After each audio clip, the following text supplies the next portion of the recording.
The way I look at Stoicism as a philosophy is like your direct actions, can they affect the situation? And what part of the situation can you not affect? Once you can separate that, like you can't control everything, I think that makes making decisions much better.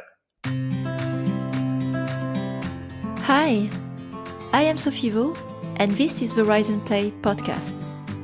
In the show, I sit down with influential thought leaders of the gaming industry to deconstruct how they create the best team and company cultures in order to create the best games. Every episode brings actionable insight to improve your leadership, self-awareness, and emotional management skills. Because becoming a better leader starts with becoming a better human. So, are you ready to unlock your full potential in life and business? Let's begin. Don't just see the future, know the future with today's sponsor, Stoicism. I've talked before about how Stoicism is a necessary tool to compete in gaming these days. In short, Stoicism empowers studios to build human-centric experiences by unlocking deep, psychological understanding of your most valuable audiences. At a time when we needed to know what our players would respond to, my team and I used Stoicism and the product Navigator to identify key psychological insights across our audience for Plantopia. This prompted us to reshape our F2E, for example, promoting a stronger sense of productivity earlier on in the game. And this aligned with our audience's desire for empowerment and accomplishment, resulting in higher F2E completion rates and longer sessions. Stoicism Player Intelligence Platform enables studios to unlock the full potential of their games and minimize risks across every stage of the development cycle. Visit go.stoicism.io that you can find in the show notes for a demo. Mention Rise and Play and receive a free feature, theme, and art style study included with your Navigator purchase, a $20,000 value. Learn why EA, Supercell, Wooga, and more use Stoicism to create the best human-centric gaming experiences possible. Hi, welcome everyone to a new episode of Rise and Play, and here we have a new face, so we are also in this segment with more videos after we started to make content with Mishka and we saw, well, actually it's working. YouTube, people do enjoy to see some of our faces, so then we continue with Arseny Lebedev today, has been known in some way also in the Constructor Often channel, also a good friend and industry peer to Mishka, so it's really funny how we circle of people who know each other and end up talking to me. And for the context today, we wanted to follow up on Stoicism. In March, when we were in Istanbul, we recorded with Mishka an episode in the Hotel Ballroom about Stoicism, and it was really approaching the topic, first step, on what can we learn from Stoicism and how do we apply it in business and the way we handle ourselves. So the focus of the episode was a lot on emotional management or how even what to do with this. And we started this conversation, and then from a conversation to another, we talked with Arseny, and here we are today. But before we start, Arseny, I'd like to hear your part of the story. So who are you coming to the podcast today? And why are you here? I've been always a founder. I think I've only had like a job for like a year and a half. I've always been in business. And I mean, I started in 2010. I had an outsourcing company where we worked on a lot of mobile games. I exited. I mean, we sold the company to a big enterprise business where I, lasted a year and a half with Machine Zone for also like 3-4 years. And then I was able to co-found Original Games in 2019, where we were able to raise a seed round to grow our really fun merge game. But like aside, I think that I've learned how to keep my mind at ease and calm.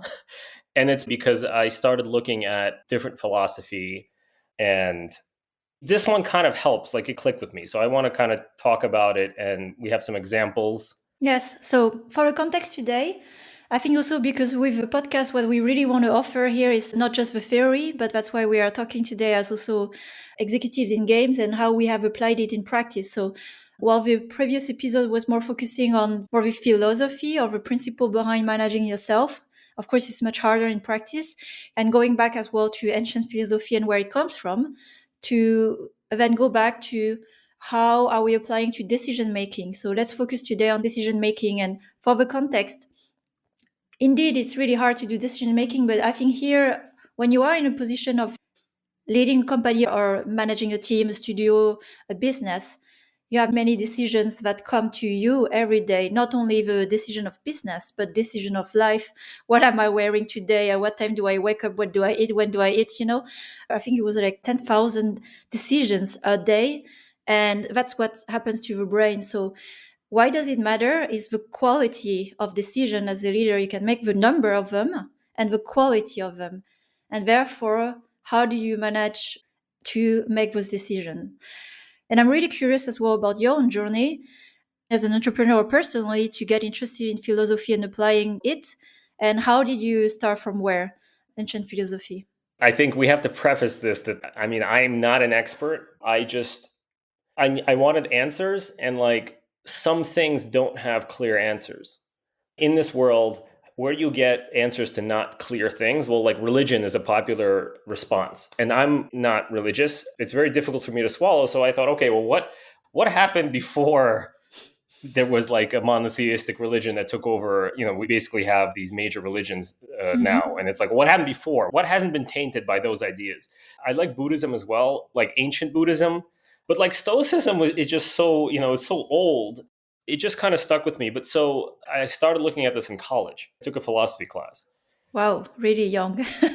Reading these ancient philosophies, like it's very difficult to read some of these books. And I think the number one Stoic book is Meditations. And there's like a 10-year-old translation that's like normal language.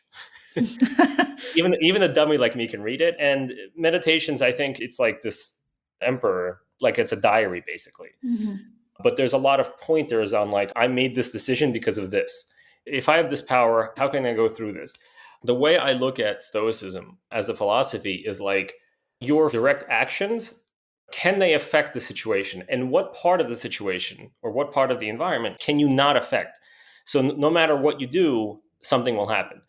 Once you can separate that, like you can't control everything, I think that makes making decisions much better, because you remove all this like extra what ifs. You get that clarity about, for this I know about, this I don't know about, my actions will not be able to affect that. And that's why emotion is so important. Emotion is a great signal, but it's difficult to control your emotions, and I can't rely that I'll be controlling them. And the people that work with me, they know that 100%.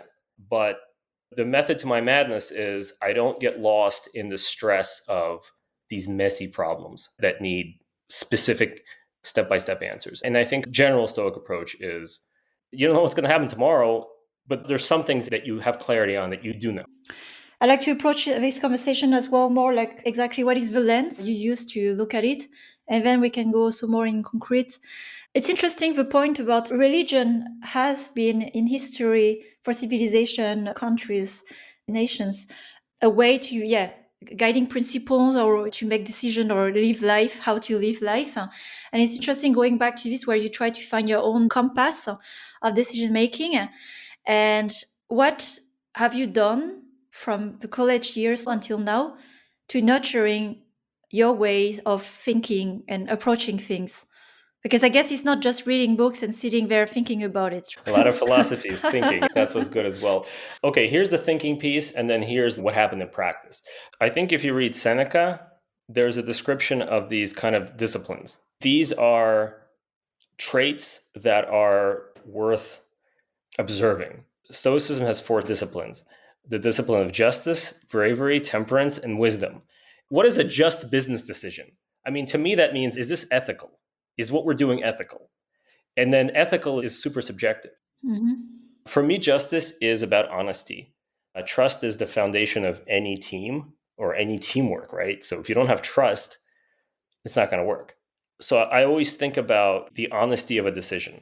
I'd like to take some time on each point. And this is here the point of the, not debate necessarily, but conversation.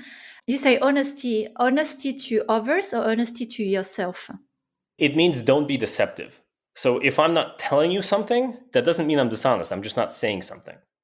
And in business, that's important. But openly swaying a transaction a certain way and then knowingly do the opposite of what you're saying, whether that's in a team or with a third party, that's what I'm talking about, is honesty. Could we say integrity as well? So that your actions are following your words? Yes, if I'm openly telling you that I'm dishonest, I feel like I'm being honest. If I'm openly telling you about my weaknesses, that's honesty. Mm. I think here there's just one nuance to it, because the reality is we can be honest, but sometimes not everything needs to be said. And it's not because you are not revealing an information that you are dishonest. What is relevant or helpful for the other to know? Yes, Because sometimes it might not be helpful, but you have been honest, or you can say direct, blunt, or whatever. exactly. Mm. So I'm hearing rumors that you suffer some bluntness, as do I. Yeah, by myself being blunt. But imagine that bluntness, while it may cause a negative emotion, it's not preventing some kind of action. And I think that's what this is talking about. Being just, not necessarily being nice. Yes, I understand from this, or the definition you're giving to it, it's not necessarily fair, because fair has a judgment, revealing the truth or whatever truth is to you or what's going on. But yeah, that doesn't remove the negative consequences of doing this.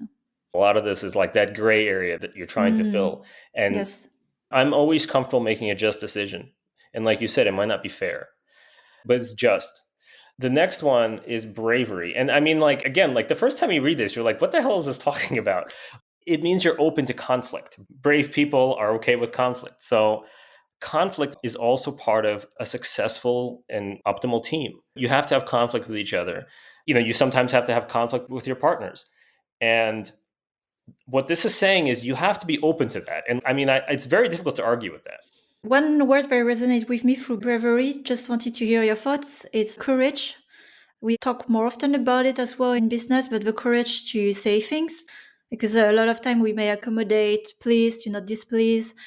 Yeah, the courage to show up, make hard decisions. So courage, bravery. I don't know if it's under the same Yeah, I umbrella, think so. but that's what resonates with me when I read bravery.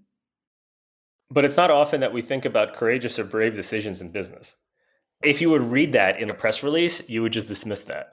I think this is saying something else. This is saying that if you make this decision, if you go this way, if this is the action that you choose, is it a brave action or is it weak in the sense that it's idle? It is important. Conflict is important. Mhm. The other one is wisdom, to use your gut when you don't know what else to do. What if you don't have experience in this? You have to acknowledge that. If you don't have the wisdom, how can you be sure that your action is going to have the effect that you're predicting or thinking about? Mm. But isn't this then in wisdom understanding the long-term impact of today's decision, right? You may not rely on your past experience, but then you have thought, at least for some time, on what are the different avenues and what could go. So you have evaluated different routes of your decision and the impact of your decision. And sometimes you not do anything as well. That's wisdom until you have clarity. Yes, exactly. So wisdom is part of thinking about what is your sense Mm. is important. I mean, there was a time when I was thinking I should never rely on my sense because I don't have enough Mm. sense. I mean, I'm like almost 40 now and I still feel like that way. I mean, I was actually thinking about this like my general demeanor is I'm the dumbest person in the room. And that's like changing a little bit. And that's weird. You're talking to people and you're hearing what they're saying. And you're like, I know that's a mistake. I know that's misleading. I know that's whatever. And that's cool that I can start relying on that now. And I'm very happy about that instead of second guessing. Mm. Just a word about instinct. It's not always conscious to us, but it's a subconscious process of all the learnings and all the things we have taken for ourselves, like our wisdom, if you want to call it that way. That is the result of a slower part of the brain that is making really like fast computing and so on. And so the instinct is more the result of what we feel, but what's happening in the background of a brain is much more complex. And there's a value, benefit of what we feel. We cannot explain it. It's just the end result that we feel, but we don't fully understand the reasoning, but it has an origin, and usually a solid one. Or sometimes it could be fear and emotions, but that's what you need to differentiate, right? It is there for a reason. Yes. And I think this kind of leads into temperance, the last one. For me, this is the most important one. I think this is actually what made me interested in Stoicism because it's not saying just be good, it's saying be in balance. That means, how brave are you? Are you so brave that you're going to screw up the decision because you're so brave, or you think you're so smart, or you're Mhm. relying too heavily? For me, that's really interesting. And I'm the type of person that's not a goody two shoes, but I also know my limits sometimes. The point is like, because I understand that there should be a balance, but I think if you think about this deeper, what does balance even mean? I think there's something towards a decision should be a win win decision because a win win will always have a better long term result. I know there's some executives that their decisions are always like, I'm number one, I need to get more than the other person, than the other party. But I mean, that is a certain way, right? That's always much safer to make sure no matter what, you're going to get more. I think what this is saying is openly think about the other party. All right. Does that make sense? Are you temperament or are you a goody two shoes? No, I'm more temperance. Well, maybe by saying that I'm not, but I consider myself quite moderate in my ideas. I don't believe in extremes because that means you're attached to a certain idea and vision of something, and then you don't want to be wrong. I'm more in the middle to be open to see different viewpoints. Like being in the balance is for me one of the values in my life, like a bit of everything. It's important to have a bit of everything. And I don't watch news, it's too crazy. It's too emotional. And it's Mm. like anytime I'm looking at an editorial and I'm seeing it shifted in one direction, I can't not ignore it. Like it's difficult. So I think the summary on this is a good lens. And sometimes they really do help you get rid of all the emotional baggage and just think about what is the meat of this conflict? What are we trying to Mhm. solve? When you need to change control or change your behavior, you need first to have clarity and structure, like how am I approaching this? Or you just do it by instinct, but that's not my style. I need to understand on a conceptual level what it is. So it's good we went through it, like justice, I repeat, bravery, wisdom, and temperance. And let's take concrete examples that are really hard business situations where there's no right or wrong answer in some situation. And whatever you do will have negative, positive consequences, and it will have short-term, mid-term, long-term effect. Really important decision. You mentioned it in an interview with Joachim as well. I was curious to ask about it, about moving your whole studio company. I don't know where it was based, to Portugal. Could you share this situation and how was the decision making process using your framework and how did you approach it basically? Yeah, yeah. I mean, it was like this was last year is a very difficult Mhm. year. And a lot of the temperance that I got from looking at these philosophies really made me sane. Like it made me survive it. And I think it's like once it was all over, I think I took like a mental break for a few months. So what was happening is Original Games had a very big presence in Russia. And this war started. The events unroll much slower than if you're looking at coverage of the conflict. I'm not political at all, so I'm just ignoring all that. I think our investor called up and he's like, Arseny, business is not as usual. You have to look at the situation and take everything seriously because it could unwind like pretty Mhm. badly. And look at your peers. Some of them are not doing anything, but others are just like, they're out. And then, exactly as that conversation happened, you start looking at companies like Miro that were based in Eastern Russia. They just took 400 people and just left. So there's a lot of issues. We're a small company. Relocating is very difficult. I didn't sign up to be a tax and immigration lawyer. Like you couldn't forecast if they were going to shut the borders down. Were they going to do like a draft? Like banks stopped working. I don't know if the internet even works anymore. I think it does there, but all of this stuff was happening and it's difficult to forecast and it's very easy to fall into these emotions where like, oh my God, I just bought my dream apartment. Why do I have to leave? Maybe we can fake it. It's an unpredictable situation that a merge game company is not the best suited to do. So we started thinking, okay, where can we move that's realistically we're not going to screw everything up? And then how can we sell this to our team? And by the way, we had everybody move out of Russia, so all good. That's great.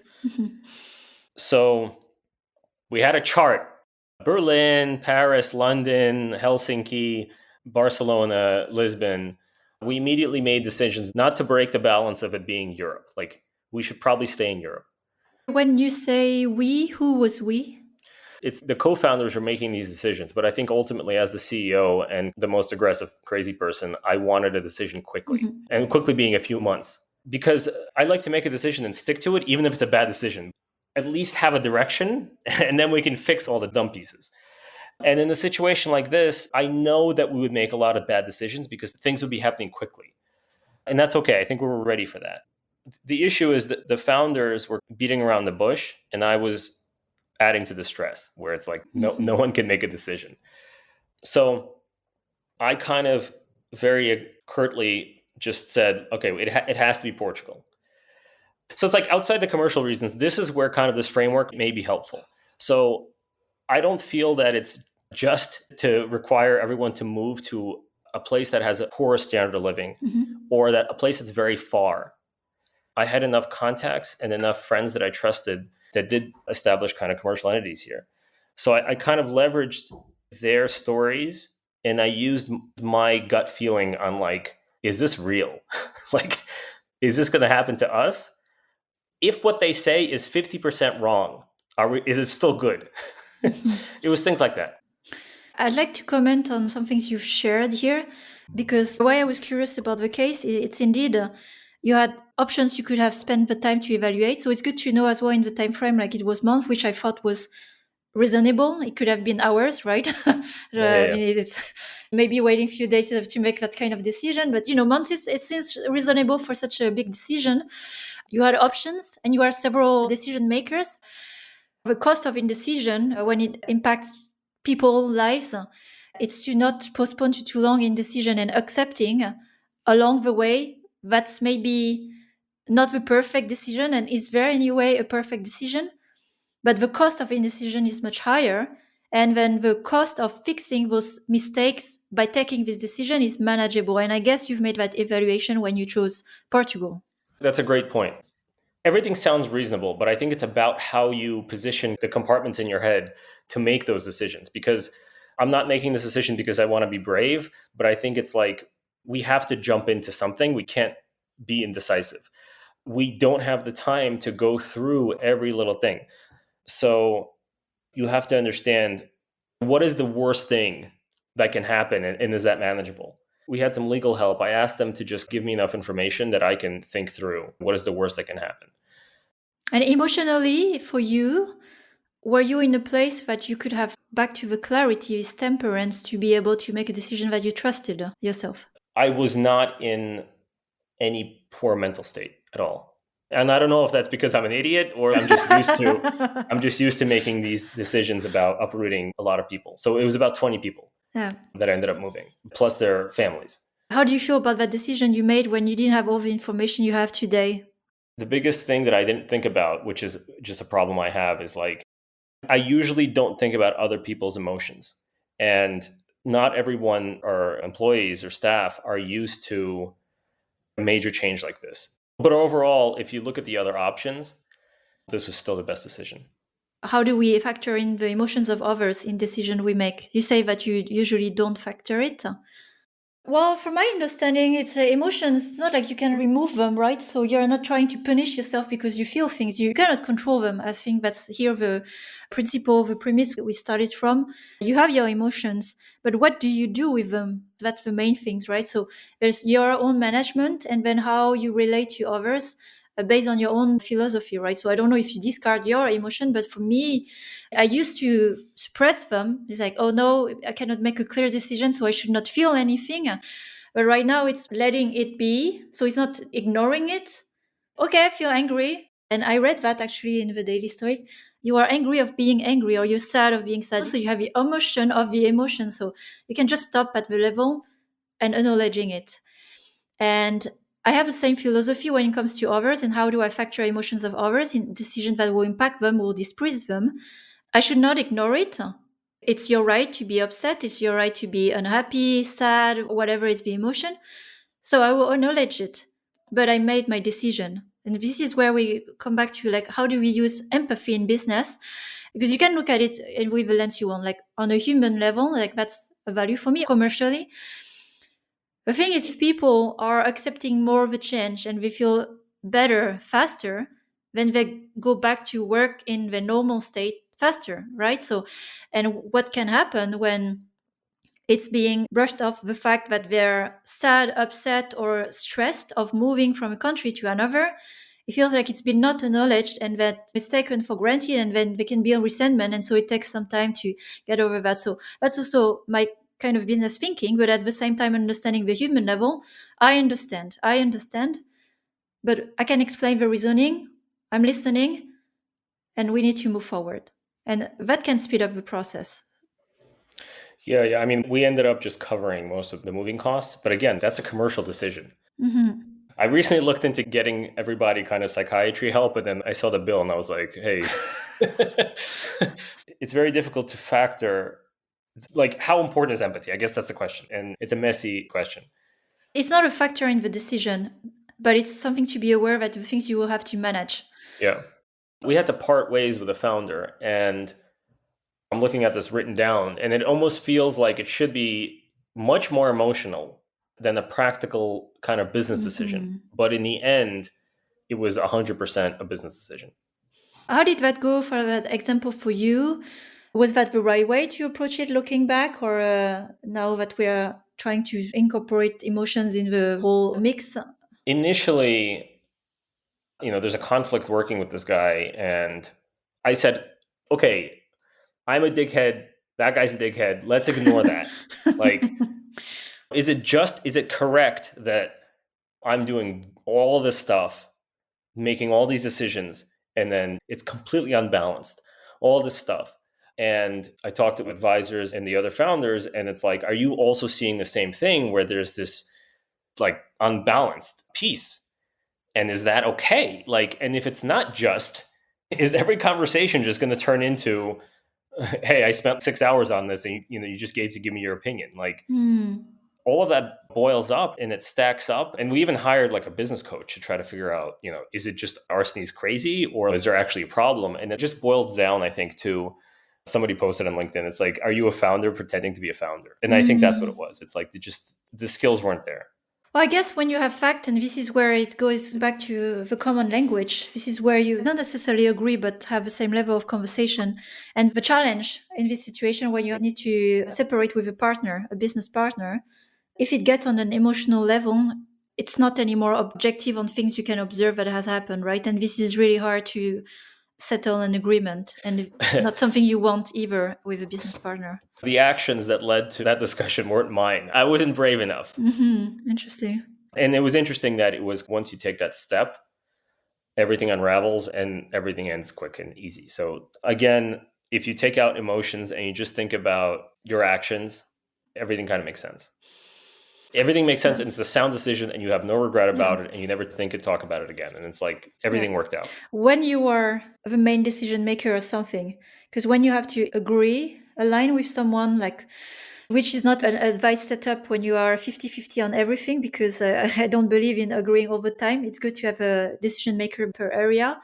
The caveat of this way of working and thinking is when the other party is operating on a completely different model, which is emotional, for example. You can act the way you want and compose and make things just, but if you don't have a person consenting to whatever the way you're doing, it doesn't matter, right? But it's back to the only thing you can control is yourself, a decision you can make in your area, and how it impacts others. But I find it harder when you are depending on another sometimes who's not thinking that way.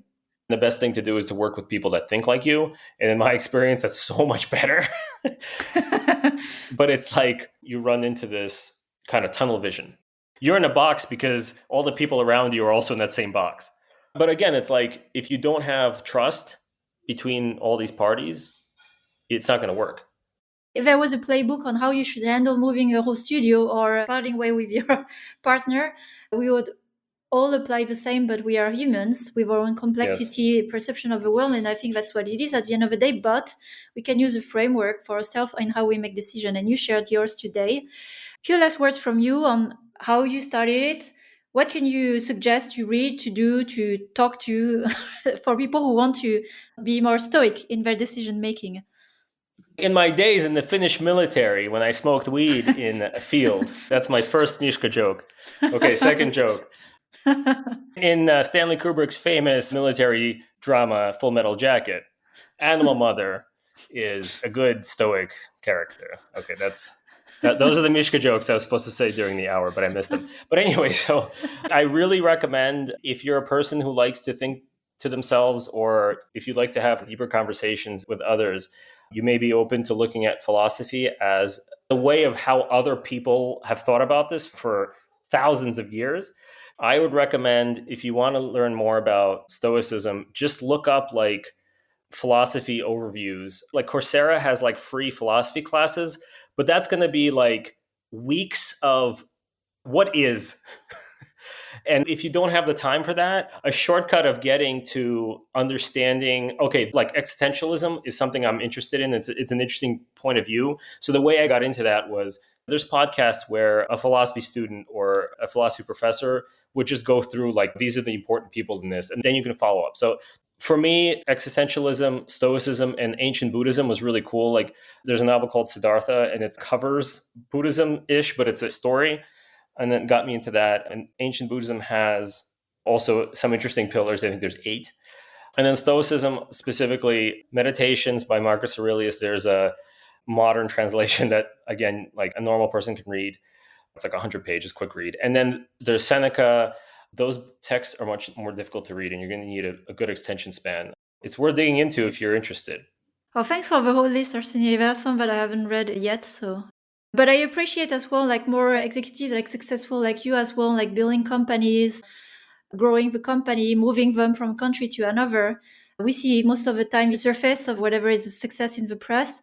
And I think it's really important as well to understand how people like you think and where it comes from. So I'm happy that we had the chance to talk about it today, because those things are not just the Elon Musk story and I was born this way, but it's something you nurture and you educate yourself all the time. Yeah. All right, cool. Thanks. Thanks for the time. And, I'm on LinkedIn if anyone wants to tell me that I'm a dummy or whatever. Sometimes I feel like I'm talking to Mishka. You guys I know why you are friends. Like you have like really similar things. Like, wait, I gotta do the third one. Oh yeah, we're having a great conversation here. Oh, got it. All right. Like little note for Mishka. Thank you, Yeah, Arseny. too little. Okay, thank you. Take care. Thanks for listening to this latest episode of the Rise and Play podcast. I am trying to grow a community of conscious leaders across the industry and beyond. So, if you want to join this movement, please share the podcast with other conscious leaders, because we have so much more we can learn from each other. Also, please don't forget to follow the show so you don't miss out on future content. Every episode is packed with actionable insights that will help you improve your leadership skills now. And if you are interested in learning more on the topics that we discussed today, you can find more insights on riseandplay.io, and there you will also find my free masterclass on conscious leadership. So, have a great week, and until the next time,